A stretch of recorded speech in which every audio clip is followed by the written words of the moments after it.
The war in Ukraine grinds on, a grim testament to the human capacity for destruction. The once vibrant cities now lie in ruins, a stark reminder of the cost of conflict. What began as a regional conflict has spiraled into a dangerous confrontation with global implications. Nations around the world are feeling the ripple effects as alliances are tested and tensions rise. Each day brings news of fresh casualties, shattered cities, and families torn apart by the relentless violence. The human toll is immeasurable, with countless lives forever changed. The international community watches with growing unease, fearing a wider war that nobody can win. Diplomatic efforts are in overdrive, yet a resolution seems elusive. The conflict in Ukraine is a tragedy for all involved. The suffering extends beyond the battlefield, affecting every aspect of life for those caught in the crossfire. It is a humanitarian crisis, a geopolitical nightmare, and a stark reminder of the fragility of peace. The delicate balance of international relations is at risk. The world cannot afford to let this war continue indefinitely.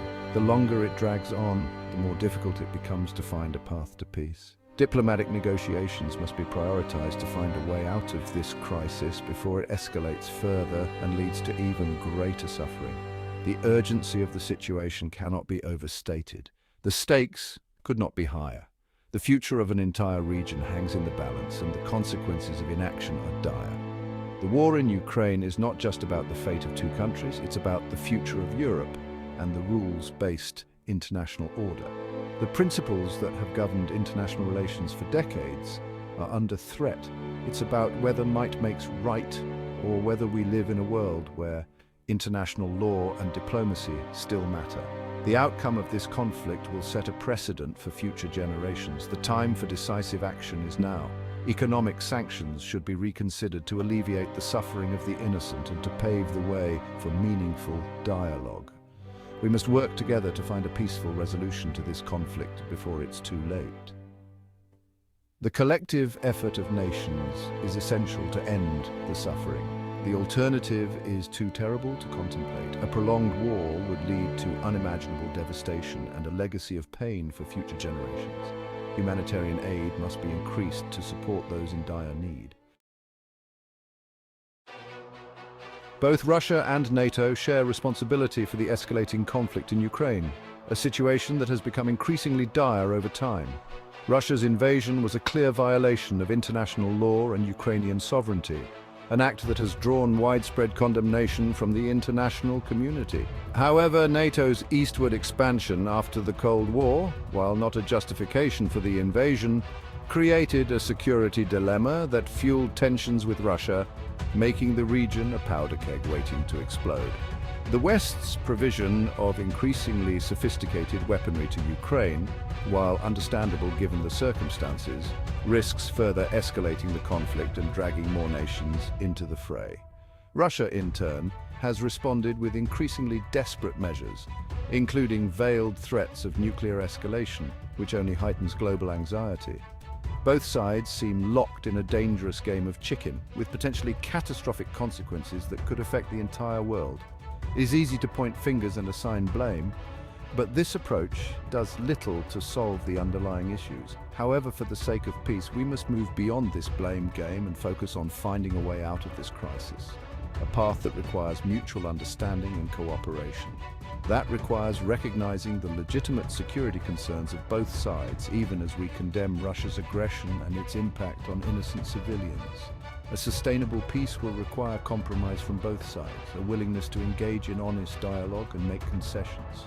Russia will need to withdraw its forces from Ukraine and respect its sovereignty, a crucial step towards de-escalation. NATO will need to provide Russia with security guarantees and refrain from further eastward expansion, ensuring a balance of power.